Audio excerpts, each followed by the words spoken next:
सूर्यदेव अमेय प्रभाव नमो सूर्यदेव अमेय प्रभाव दया दिव्य पाश अनंत प्रकाश नमो सूर्यदेव अमेय प्रभाव तेजसोऽस्य मदीयस्य ददामि शितिकां कलां तस्यां శాస్త్రం దాస్యామి ఏన వాంగ్మి భవిష్యతి అన్నారాయన.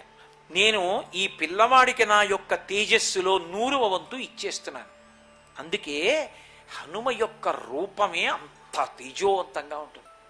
అందుకే ఆయన్ని చూడగానే రావణాసుడు కిమీష భగవాన్నం దీభవే సాక్షాత్ దిహాగత ఏన శక్తోస్మి కైలాసే మయా సంచలితే పురా అన్నాడు. ఏమి తేజస్సురా, నందీశ్వరుడా ఏమి ఇంత తేజస్సుతో ఉంది వానరం అన్నాడు. ఆ తేజస్సు ఎక్కడిది? సూర్యనారాయణమూర్తి దదామి శితికాం కలాం, తన కాంతిలో తన తేజస్సులో 100వ భాగాన్ని ధారపోసేశారు. ధారపోసి ఒక మాట అన్నారు, తదాస్య శాస్త్రం దాస్యామి, ఈ పిల్లవాడికి నేను గురుత్వం వహిస్తాను. గురుత్వం వహించి వీడికి శాస్త్రములు నేర్పుతాను. దానివల్ల ఈ పిల్లవాడు ఏమవుతాడంటే ఏన వాంగ్మి భవిష్యతి, ఈ పిల్లవాడిలా మాట్లాడగలిగిన వాడు లోకంలో ఉంటాడు. అంత అద్భుతంగా మాట్లాడతాడు ఈ పిల్లవాడు. అటువంటి పిల్లవాడిని శిష్యుడిగా నేను తయారు చేస్తాను. 2 అంతేకాదు, శాస్త్రం చదువుకోవడంలో, శాస్త్రం చెప్పడంలో, శాస్త్రం స్ఫురణకి రావడంలో ఇతన్ని మించిన వాడు ఉండడు. అంత గొప్పవాడవుతాడు. అందుకే ఇప్పటికీ హనుమ పేరు చెప్పినా ఇన్ని తలుచుకున్నా జడత్వం విరిగిపోతుంది. బుద్ధిర్యశో బలం ధైర్యం నిర్భయత్వమరోగత అజాడ్యం వక్వటత్వం చా హనుమత్ స్మరణాత్ లభేత్. ఆయన్ని తలుచుకుంటే చాలు జడత్వం విరిగిపోతుంది. జడత్వం అంటే ప్రతిస్పందన శక్తి లోపించడం. మనిషికి తెలియకపోవడం ఎప్పుడూ తప్పు కాదు, కానీ చెప్పినా వినకపోవడం మాత్రం భయంకరమైనటువంటి దోషం. అది మూర్ఖత్వం. దానివల్ల పాడైపోతాడు మనిషి. చెప్పినా వాడు వినడనుకోండి, ఇంకా అర్థం లేదు దానికి. అసలు ఆ చెప్పినా వినకపోవడం అనేటటువంటి జడత్వం పోయి చెప్తే వినడం అనేటటువంటి ప్రతిస్పందన కింద మారాలంటే విరుగుడేది అంటే 1 అమ్మవారి పాదపద్మాలు, 2 హనుమ యొక్క పాదాలు పట్టుకోవడం. హనుమ అంటే గురువు శిష్యుడు ఇద్దరు వేరు కాదు.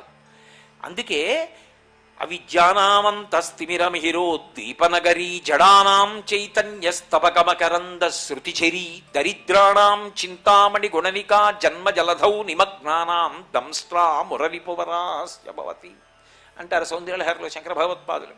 జడానాం చైతన్యస్తబకమకరంద శృతిచరీ, ఆ తల్లి జడుల పాలిట చైతన్య స్తబక మకరంద శృతి ఝరి, తేనె వెల్లువ కింద కొట్టినట్టు ఆ లోపల ఆ ప్రతిస్పందన శక్తి వచ్చేటట్టు జడత్వం విరిగిపోయేటట్టు చేస్తుంది. అంత గొప్ప శిష్యుణ్ణి తయారు చేశారు.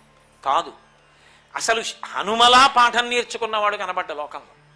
ఎందుకని అంటే లోకంలో గురువుగారి దగ్గర పాఠం నేర్చుకోవాలి అంటే గురువుగారి కన్నా ఎత్తు మీద కూర్చుని నేర్చుకోకూడదు. గురువుగారు ఎత్తులో కూర్చుంటారు, శిష్యుడు కింద కూర్చుంటాడు. ఎందుకు కూర్చోవాలంటే అసలు ఆ మాటలో ఉంది గౌరవం. గురువు అంటే బరువు, శిష్యుడంటే లఘువు అంటే చిన్నవాడు. ఎవరికి గురువు? ఎవడు ఆయన కన్నా నేను లఘువు అన్న నమ్మకంతో ఉంటాడో వాడికి ఆయన గురువు అవుతాడు. ఆయన కన్నా నేను చిన్నవాణ్ణిరా, ఆయన చెప్పిన మాటలలోని సారాంశం నేను పట్టుకోవాలి, ఆయన చెప్పిన మాటలు నాకు అభ్యున్నతి కారకములు అన్న నమ్మకంతో విన్నవాడెవడో వాడికి ఆయన గురువు అవుతాడు తప్ప విన్న దాంట్లో ఏదో వంక పెడదాం అనుకున్న వాళ్ళందరికీ ఆయన గురువు ఎందుకు అవుతాడు? అవడు. ఒకే వర్షం ఉమ్మెత్త చెట్టు మీద పడింది అనుకోండి, ఆకులు రాలిపోతాయి దానికి. ఇంకో చెట్టు మీద పడింది అనుకోండి, చెట్టు పైకి లేస్తుంది.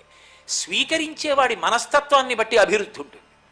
కాబట్టి ఏమైంది అంటే హనుమ సూర్యుడి దగ్గర పాఠం నేర్చుకోవడం అంత తేలిక కాదు. ప్రాతకాలంలో బింబం ఎర్రగా ఉంటుంది, క్షణ క్షణానికి కాంతి పుంజేసుకుంటారు ఆయన.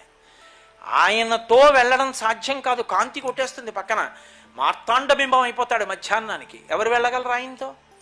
పోనీ ఆయన పక్కన ఆయన చెప్పింది వినడానికి ఎత్తుగా ఇలా నిలబడదామా, ఆయనతో నడుద్దామా? కుదరదు. పోనీ ఎదురుగుండా నిలబడదామా? అలా గురువుగారికి ఎదురుగుండా నిలబడి ఎలా వింటారు? వెనక్కి నడుస్తూ వినాలి.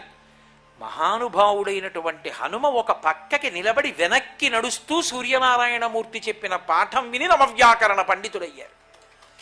బుద్ధిమతాం వరిష్టం వాతాత్మజం వనరయూధ ముఖ్యం శ్రీరామదూతం శిరసా నమామి. అటువంటి గురువు అటువంటి శిష్యుడు లోకంలో లేరు. అంత గొప్ప శిష్యుల్ని తయారు చేశారు ఆయన. అందున ఎటువంటి శిష్యుడు? ఆ శిష్యుడేమి ఇంత శక్తి పొంది తన కొరకు తాను అని చేసుకున్న పని ఒక్కటి లేని వారు ఎవరైనా ఉంటే హనుమొక్కరే. ఇంత శక్తి ఉండి, ఇంత పాండిత్యం ఉండి, ఇంత శరీర బలం ఉండి నా కొరకు అని ఒక పని ఆయన తన కోసం చేసుకోలే. ఏది చేసినా ఇతరుల కొరకే. రామార్థం వానరార్థం చకీర్షం కర్మ దుష్కరం సముద్రస్య పరంపారం దుష్ప్రాపం ప్రాప్తుమిచ్చసి అంటారు. వానుల కోసం, రామచంద్రమూర్తి కోసం 100 యోజనముల సముద్రాన్ని గడచి వెళ్ళారు. అన్ని ఇబ్బందులు పడ్డారంటే రామచంద్రమూర్తి కోసం పడ్డారు. అంతటి మహాత్యాగి, అంత గొప్ప శిష్యుణ్ణి తయారు చేసినటువంటి ఘనత గురువు గారికి దక్కుతుంది. అటువంటి శిష్యుణ్ణి తయారు చేసినటువంటి గురువుని చూస్తే ఎంత ఆనందంగా ఉంటుంది. నిజంగా సూర్యబింబం వంక నిలబడి, మహానుభావ అటువంటి శిష్యుణ్ణి తయారు చేశావయ్యా, ఏమి శిష్యుణ్ణి తయారు చేశావయ్యా తండ్రి అని ఒక నమస్కారం చేశారనుకోండి, మనసు ఎంత ఆర్ద్రమైపోతుంది చూడండి. నిజంగా ఎలా నేర్చుకున్నాడు, మీరు ఎలా వెళ్ళారు, ఎలా పాఠం చెప్పారు, ఏమి శిష్యుడు, ఏమి గురువు. సూర్యనారాయణమూర్తికి నమస్కారం చేసినంత మాత్రం చేత హనుమ కూడా ప్రీతి చెందుతారు. విశ్వాలయ నిలయ వినత లోక పాలక ఉషకాంత నీరాకత పులకించును దేవా ప్రభాకర నీ తేజం అవనికాయ జీవము నశయించే జీవాళిని సుజియించే పరస్పర నమో సూర్యదేవా అమేయ ప్రభావ నమో సూర్యదేవా అమేయ ప్రభావ. సర్వం శ్రీ ఉమామహేశ్వర పరబ్రహ్మార్పణమస్తు.